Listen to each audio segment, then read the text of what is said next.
सबने जोहार। सर्वप्रथम मां प्रकृति को नमन और हमारे सोना राजा भीम की धरती और मां सोना माता की धरती को मैं बारंबार नमन जोहार करती हूँ। और साथ ही हमारे यहाँ पे आदिवासी परिवार के आए हुए तमाम माता बहनों, वडीलों, गणवीरों, वीर वीरांगनाओं, संत कोटवालों, महात्माओं, गड्ढे गमेती सभी यहाँ पे पधारे हुए लोगों को मेरा तहे दिल से लाख लाख जोहार अभिनंदन करती हूँ। आज का दिन हमारे लिए बड़ा खास दिन है, ये आप सबको पता ही है। और हम लोग विगत 5-6 साल से इस दिवस को मनाए जा रहे हैं। और हमारे सोनभद्र जिले के जैसमंद, सराया, सेमारी, लसाड़िया, जलाया सभी ब्लॉक मिलकर के हम हर वर्ष इसी प्रकार 9 अगस्त को विश्व आदिवासी दिवस मनाते हैं। और 9 अगस्त विश्व आदिवासी दिवस के उपलक्ष्य में मैं अपने वीर वीरांगनाओं के शिक्षा के स्तर के बारे में कुछ महत्वपूर्ण बिंदु बोलना चाहती हूँ।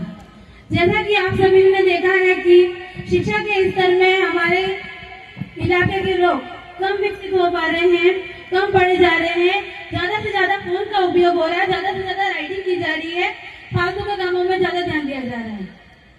ऐसा नहीं करना है हमें।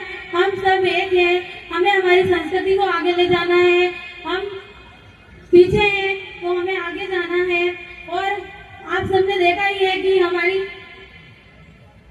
हम सब कितने पीछे हैं और लोग हमसे कितना आगे निकल गए हैं। तो आप सबने देखा ही है कि देश को आजाद हुए 80 वर्ष से अधिक हो गए, लेकिन संविधान में जो हमारे प्रावधान है वो आज तक धरातल पर पूर्ण रूप से लागू नहीं किए गए हैं। ऐसा क्यों है? क्योंकि आप सब लोग कभी जागरूक हुए ही नहीं और कभी आवाज उठाई ही नहीं। और ये सब कब होगा? जब आप पढ़ाई करेंगे। और इसलिए मैं कहना चाहूंगी कि आज जो भी मेरी उम्र के और मेरे से बड़े हैं, जो शिक्षा के बारे में जानते हैं और न जानते हुए तो उन्हें बताइए, जो नहीं जानते हैं उन्हें, और साथ में जागरूक कीजिए कि अपने हक अधिकारों के लिए हमें कैसे लड़ना है। और इस धरती के जल जंगल जमीन हमारे पवित्र संस्कार है और इन संस्कारों को कायम रखने के लिए हमें एकजुट होकर रहना पड़ेगा। जिंदगी भले गरीबी में गुजरे, हमें कोई गम नहीं। बचा पाए संस्कारों को, वो किसी धन दौलत से कम नहीं, वो किसी धन दौलत से कम नहीं। मैं कहना चाहूंगी कि हमारे वीर वीरांगनाएं किसी से कम नहीं है। अगर वो मन में विश्वास और आस्था बढ़ा लेते हैं तो वो हर किसी को पीछे छोड़ सकते हैं। उदाहरण के लिए आप देख ही लीजिए हमारे वीर एकलव्य को। वो भी हमारे आदिवासी समाज से बिलोंग करते थे। उन्हें कोई पहले के समाज में आपको पता ही है कि हमारे सामने कैसा बुरा व्यवहार होता था। और शिक्षा की तो हमें नसीब ही नहीं होती थी। शिक्षा और कला सीखने का हमें नसीब ही नहीं होते थे हम तो। फिर उन्होंने तो भी मिट्टी की मूर्ति बना करके अपने गुरु से शिक्षा ली। और उस समय उन लोगों को यह भी नहीं सहन हुआ और उन्होंने गुरु दक्षिणा के रूप में उनका अंगूठा ही मान लिया। देखो किस प्रकार से हमारे लोगों के कैसे उनका खून छीना जाता है। इसलिए कहती हूँ कि जागरूक होइए और अपने हक अधिकार के लिए लड़िए। और बात करते हैं इकोनॉमिक डेवलपमेंट की, और आप देख ही सकते हैं कि हमारे देश में किस प्रकार विकास हो रहा है। विकास होना अच्छी बात है, लेकिन हमारे लोगों को नुकसान हो ऐसा विकास किसी काम का नहीं है। आप देख ही सकते हैं महाराष्ट्र, मध्य प्रदेश, बुंदेलखंड से केन और बेतवा नदी, वहाँ पे लोगों को पीने तक का पानी मौजूद नहीं होता है।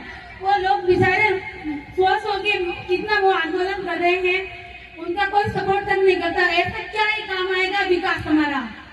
इसलिए जागरूक हो जाओ, एक हो जाओ, संगठित हो जाओ। और साथ में मैं ज्यादा कुछ बोल रही हूँ, लेकिन आपको सुनना पड़ेगा क्योंकि आपको हमें जागरूक करना है। मेरे से पूर्व बहुत से वक्ताओं ने आपको बता ही दिया होगा कि 2 मिनट और, क्योंकि नारी शक्ति में कोई नहीं बोलता है और आप हमें बोलते हैं तो उन्हें बोलने भी नहीं देते।